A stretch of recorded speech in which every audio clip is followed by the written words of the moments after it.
Hello friends, welcome to my video.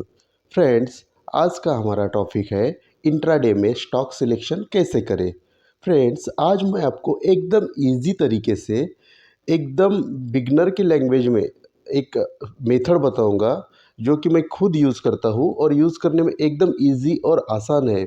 बस उसके लिए आपको कुछ टिप्स या फिर उसके लिए कुछ टर्म्स कंडीशन अप्लाई करने होंगे, वो मैं आपको वीडियो के बीच बीच में बताऊंगा। आप वीडियो को आखिर तक देखते रहिए, पूरा देखिए। अगर कुछ ना समझ आए तो वापस दोबारा देखिए, लेकिन वीडियो को स्किप मत करिए। अगर वीडियो को आपको स्किप करना है तो अभी स्किप करके निकल जाइए, क्योंकि ये वीडियो उनके लिए है जिनको कुछ सीखना है, कुछ समझना है। ठीक है, तो फ्रेंड्स, अभी हम वीडियो को शुरू करेंगे कि एकदम इजी तरीके से हम इंट्राडे में स्टॉक सिलेक्शन कैसे करें। फ्रेंड्स, जैसे मार्केट सुबह शुरू होती है 9:15 में, हम ट्रेडिंग व्यू के सॉफ्टवेयर पे जाएंगे। ट्रेडिंग व्यू पे सॉफ्टवेयर पे जाके हम देखेंगे कि भाई आज एग्जैक्टली मार्केट किस तरह से काम कर रहा है। एग्जैक्टली ऐसे कौन से सेक्टर है जो सबसे ज़्यादा गिर रहे हैं, सबसे ज़्यादा भाग रहे हैं, हमें ये देखना है। ठीक है, और एग्जैक्टली मार्केट किस तरफ जा रहा है ये भी हमें देखना है। तो आप देखेंगे कि आज के दिन में आप अगर देखते हैं तो CNXIT जो आपको दिख रहा है, CNXIT मतलब क्या, कि मैंने एक सेक्टर लगाया है जो कि IT सेक्टर है। मैं क्या करता हूँ कि वॉच लिस्ट में हर एक सेक्टर लगा के रखता हूँ। ठीक है, देखिए ये IT सेक्टर है और इसको अगर आप देखेंगे तो ये सबसे ज़्यादा गिरा हुआ दिख रहा है। लगभग 2% के करीब हमें आज इसमें फॉल दिख रहा है। तो हम जो टारगेट करेंगे फ़िलहाल, और देखेंगे कि भाई और कौन सा सेक्टर ऐसा है कि जो भाग रहा है या फिर गिर रहा है। ठीक है, तो अभी के इसमें देखेंगे तो FMGC सेक्टर भी हमें दिख रहा है कि थोड़ा सा वीक है। वीक मतलब लगभग 88%, मतलब 1% के करीब इसमें भी गिरावट हमें देखने को मिल रही है। तो ये सब चीज़ें होने के बाद हम देखेंगे कि भाई एग्जैक्टली हमें कहाँ पे और कौन सा स्टॉक देखना है। बाकी भी सब जो सेक्टर है वो हम चेक करेंगे। जैसे कि आपको देख रहे हैं CNX फाइनेंस, CNX मेटल, मतलब ये जो सब है वो मैंने सब सेक्टर वहाँ पे लगा के रखे हुए हैं। आप भी आपके वॉच लिस्ट में सब सेक्टर जो होते हैं वो आप ऐड करके रखिए। ये जो आपको मतलब ये जो फैसिलिटी है ये ट्रेडिंग व्यू में है। आप कोई ट्रेडिंग व्यू यूज़ करता है तो आप भी करिए और देखिए, ये सब उसमें लगा के रखिए। तो आपको मार्केट का व्यू एग्जैक्टली पता चलेगा कि भाई सुबह सुबह मार्केट किस तरफ जा रहा है। ठीक है, तो आपको ये सब वॉच लिस्ट में ये सब सेक्टर लगा के रखना है। उसके बाद हम सीधा जाएंगे गूगल पे। जैसे हम गूगल पे जाते हैं तो गूगल पे जाने के बाद हमें टाइप करना है NSE इंडिया टॉप गेनर। फिर से देखिए, यहाँ पे देखिए NSE इंडिया टॉप गेनर। जैसे आप NSE इंडिया के टॉप गेनर के वेबसाइट पे जाते हैं तो सबसे पहले आपको जो वेबसाइट यहाँ पे सामने दिख रहा है, टॉप गेनर टॉप लूजर्स, आप उसके ऊपर क्लिक करना है। आपको सिंपली क्या करना है, उसके ऊपर क्लिक करना है। तो देखिए अभी हमारे सामने NSE इंडिया का वेबसाइट ओपन हो चुका है। ठीक है, तो आप वेबसाइट पे थोड़ा सा स्क्रॉल करके नीचे जाएंगे तो आपको टॉप गेनर और टॉप लूज़र की लिस्ट वहाँ पे सामने दिखाई देगी। ठीक है, ये जो आपको सामने दिख रहा है इस टॉप गेनर और टॉप लूज़र की लिस्ट है। तो अब जब हम देखेंगे कि मार्केट टोटली गिरा हुआ है तो हम क्या करेंगे कि इसमें से जो लूज़र का सेक्शन है उसको हम चेक करेंगे, क्योंकि मार्केट तो आज निगेटिव है तो हम गेनर की बात नहीं करेंगे। ठीक है, हम लूज़र की बात करेंगे। तो हम लूज़र पे जैसे क्लिक करते हैं तो आप देखेंगे कि यहाँ पे भी देखेंगे तो टेक महिंद्रा, टाइटन, इन्फी, ऐसे सब सेक्टर के, मतलब IT सेक्टर के आपको दो तीन पहले वाले जो दो तीन स्टॉक है वो IT सेक्टर में दिख रहे हैं। तो हम क्या करेंगे, सिंपली टेक महिंद्रा को टारगेट करेंगे। ठीक है, इन्फी भी IT सेक्टर का स्टॉक है। तो हम इन दोनों में से जो भी हमें बेटर लगेगा चार्ट में उसको हम सिलेक्ट करेंगे। देखिए आगे का जो एक दो होता है उसमें से दो या तीन, उसमें से कोई भी एक आपको सिलेक्ट करना है। ठीक है, तो हम टेक महिंद्रा को आज सिलेक्ट करेंगे, क्योंकि आईटी सेक्टर में ज़्यादा गिरावट हमें देखने को मिल रही है, तो हमने टारगेट किया है टेक महिंद्रा। तो अब फिर से ट्रेडिंग व्यू के सॉफ्टवेयर पे जाएंगे, वहाँ पे वॉच लिस्ट में हम टेक महिंद्रा ऐड करेंगे। क्या करेंगे? टेक महिंद्रा ऐड करेंगे। जैसे ही टेक महिंद्रा हम ऊपर लिखते हैं, वहाँ पे टेक महिंद्रा का सिंबल आता है। देखिए, हमने टेक महिंद्रा इसमें ऐड कर लिया है और हमें अभी टेक महिंद्रा का सिंपली चार्ट ओपन करना है।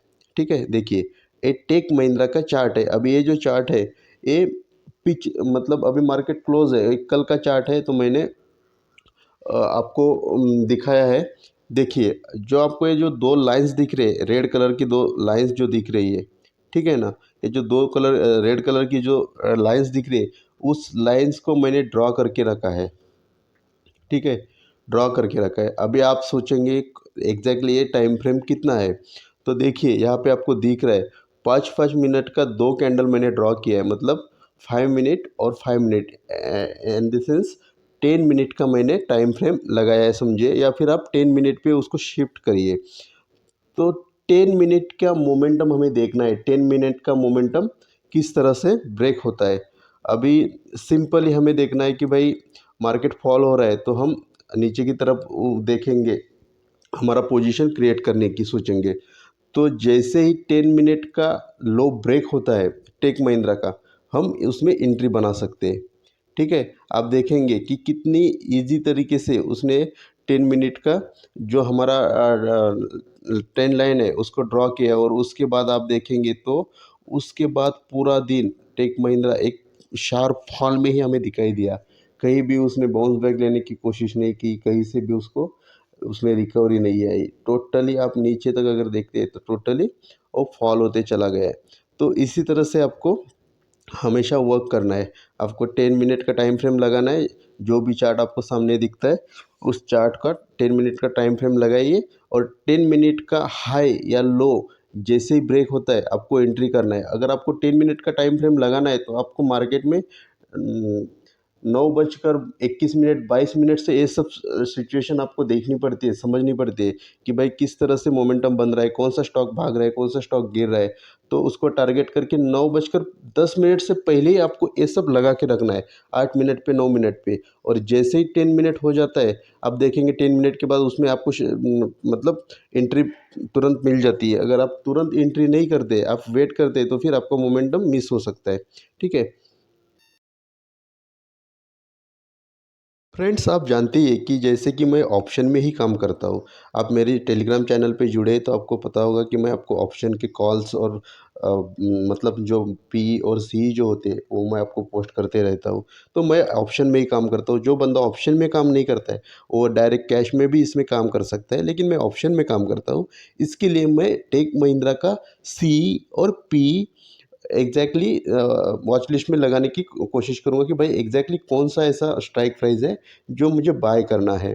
ठीक है, तो इसके लिए मैं क्या करूँगा कि उसके लिए मैं मेरा जो दूसरा धन का प्लेटफॉर्म है, धन पे प्लेटफॉर्म पर मैं सिंपली जाऊंगा, और धन के प्लेटफॉर्म पे जाने के बाद मैं वहाँ पे सी और पी जो स्ट्राइक प्राइस होती है, वो मैं सिलेक्ट करूँगा। दोस्तों, ये जो सामने दिख रहा है आपको, ये धन का प्लेटफॉर्म है। धन के प्लेटफॉर्म पे ही मैं ज़्यादा करके काम करता हूँ। आप भी यूज़ करिए, एकदम वर्क करने में, मतलब काम करने में एकदम मतलब एकदम ईजी है। हर कोई बंदा, मतलब नया बंदा भी काम कर सकता है, तो आप भी करिए, मैं भी करता हूँ। तो अगर आपको धन में अकाउंट ओपन करना है, तो मैं लिंक डिस्क्रिप्शन में डाल दूंगा, आप चाहे तो उससे फ्री में अकाउंट ओपन कर सकते हैं। तो अभी हम धन के प्लेटफॉर्म पे आए हैं, और देखिए मैंने यहाँ पे देखा कि अभी जो टेक महिंद्रा है वो लगभग 1022 के करीब चल रहा है। तो मैं क्या करूँगा कि उसके आजू बाजू का जो स्ट्राइक प्राइस है, नियर बाय स्ट्राइक प्राइस, उसको मैं सिलेक्ट करने की कोशिश करूँगा। कभी भी ध्यान रखिए, अगर आप ऑप्शन में काम करते हैं, तो आप ज़्यादा दूर की स्ट्राइक प्राइस ना चुनें। ठीक है, उससे क्या करता है कि टाइम डिके का जो फैक्ट होता है वो सबसे ज़्यादा हैवी होता है out of the money. Out of the money क्या होता है, ये अगर आपको सीखना है तो मैं उसके ऊपर भी एक डिटेल्स वीडियो बनाऊंगा। फिलहाल हम इस वीडियो के बारे में बात करेंगे। आपको in the money strike price select करना है। ठीक है, तो अभी मैं देखूंगा कि in the money strike price कौन सा है। तो इसमें इन द मनी जो स्ट्राइक प्राइस है वो है,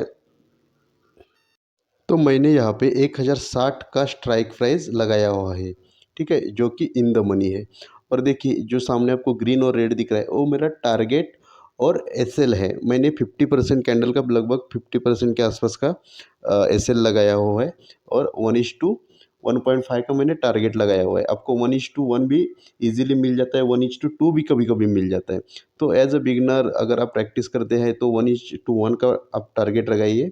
और अगर आप एकदम सेफ है तो आप कैंडल का लो भी स्टॉप लॉस लगा सकते हैं। लेकिन मैं थोड़ा सा एक्सपीरियंस रखता हूँ, मुझे थोड़ा सा मार्केट का सिचुएशन देख के आइडिया आ जाता है, तो मैं हाफ कैंडल का स्टॉप लॉस पे भी काम कर लेता हूँ। लेकिन आपको अगर सेफली काम करना है तो आप कैंडल के लो का स्टॉप लॉस लगाइए। ठीक है। तो देखिए ये 41.65 पे हमें मिल रहा है, तो हम उसको बाय करेंगे। अभी आप सिंपली देखते हैं कि भाई दूसरा जो स्टॉक था इन्फी, तो इन्फी में क्या हुआ है। तो इन्फी का भी हम चार्ट यहाँ पे आपको लगा के दिखाते हैं कि भाई इन्फी में किस तरह से काम हुआ है। तो अभी ये इन्फी का चार्ट हम लगा रहे हैं। ठीक है। इन्फी का चार्ट जैसे हम लगाते हैं तो इन्फी में भी हमें देखने को मिला है। ये इन्फी का चार्ट हम बैक टेस्टिंग के लिए लगा रहे हैं कि भाई एग्जैक्टली आपको भी आइडिया आ जाएगा कि उसी सेक्टर का स्टॉक में लगा कि क्यों दिखा रहा हूँ कि इन्फी भी 3 नंबर पे हमें दिखाई दे रहा था गिरावट के माहौल में। तो हम इनकी इन्फी का भी चार्ट है यहाँ पे एक बार चेक कर लेते हैं कि इन्फी में किस तरह का कंडीशन बन रहा है। तो आप देखिए सिंपली इन्फी का अभी थोड़ा सा नेटवर्क का इशू बन रहा है, लेकिन हो जाता है। चलिए देखिए इन्फी का भी चार्ट अभी ओपन हो गया, तो इन्फी का भी चार्ट हमने लगाया है। तो इन्फी में भी हम देखेंगे तो सेम कंडीशन बनी हुई है, जैसे कि हमने 10 मिनट का कैंडल यहाँ पे सेट किया। और उसके बाद देखेंगे आप, देखिए जो 10 मिनट का आपको दिख रहा है, ये सबसे सामने जो पहला कैंडल दिख रहा है, तो मैंने उसको ट्रेंड लाइन में ड्रॉ कर रहा हूँ, हॉरिजॉन्टल लाइन। देखिए आपको एग्जैक्टली समझ में आ जाएगा। ये देखिए ये मैंने ट्रेंड लाइन ड्रॉ किया है, ये उसका ऊपर का ओपनिंग प्राइस है। और अभी जो 10 मिनट का जो उसका लो है उस पर वहाँ पे हम एक एग्जैक्टली लाइन ड्रॉ करेंगे, तो आपको एग्जैक्टली पता चलेगा कि भाई किस तरह से काम होता है। देखिए इन्फी का भी हम देखेंगे तो इन्फी का ये जो आपको लाइन दिख रहा है, ये 10 मिनट का इसका लो है। जैसे ही ये 10 मिनट का इसका लो ब्रेक हुआ तो इसमें भी एक आपको एक शार्प मोमेंटम देखने को मिला नीचे की तरफ। तो मार्केट में इसी तरह से काम चलता है, इसी तरह से काम करना होता है। देखिए ये इसका एंट्री पॉइंट है, जो बॉक्स में आपको जहाँ दिख रहा है ये एंट्री पॉइंट है। जैसे 10 मिनट का लो ब्रेक होता है हम उसमें एंट्री बना सकते हैं। ठीक है। तो दोस्तों देखिए इसमें भी हमें एक अच्छा खासा शार्प फॉल देखने को मिला, इसमें भी हमें एक अच्छा खासा प्रॉफिट देखने को मिल रहा है। तो इसी तरह से काम होता है। अब काम करिए, देखिए टारगेट और एस एल 1:2 का इसमें इजीली पहले ही 2-3 मतलब एक 2-3 कैंडल में ही आपको 1:2 का टारगेट इसने अचीव कर दिया है। तो आप भी इसी तरह से अगर काम करेंगे तो आप भी प्रॉफिटेबल रहेंगे। ठीक है। और दूसरा अगर आपको मैं एक प्रो टिप बताता हूँ कि अगर आपको इसकी एक्यूरेसी बढ़ानी है तो आप सिंपल एक काम करिए कि कैंडल जो है वो जो पहला कैंडल बना है वो आप नोट करिए कि कितना बड़ा बना है। अगर वो कैंडल 2% से ज़्यादा का बड़ा का कैंडल बना है तो आपको उसमें एंट्री नहीं बनानी चाहिए। कैंडल अगर 1%, 1.5% मतलब 1.5% के करीब होगी तो आप उसमें ईजिली एंट्री बनाइए। अगर 2 मिनट के बाद का कैंडल 2% के बाद के कैंडल में आप एंट्री बनाते हैं तो उसमें फिर आपको मोमेंटम देखने को नहीं मिलेगा। और देखिए ये फॉल आप देख रहे हैं वो क्यों है कि कैंडल पहला कैंडल थोड़ा सा छोटा है, तो हमें बाद में उसमें काम करने में चांस मिला। अगर यही कैंडल अगर 2-3% का बन जाता था तो मैं इसमें एंट्री नहीं लेता था, क्योंकि फिर उसका जो पूरा दिन का मोमेंटम हो है वो ख़त्म होता है। ठीक है। तो ये चीज़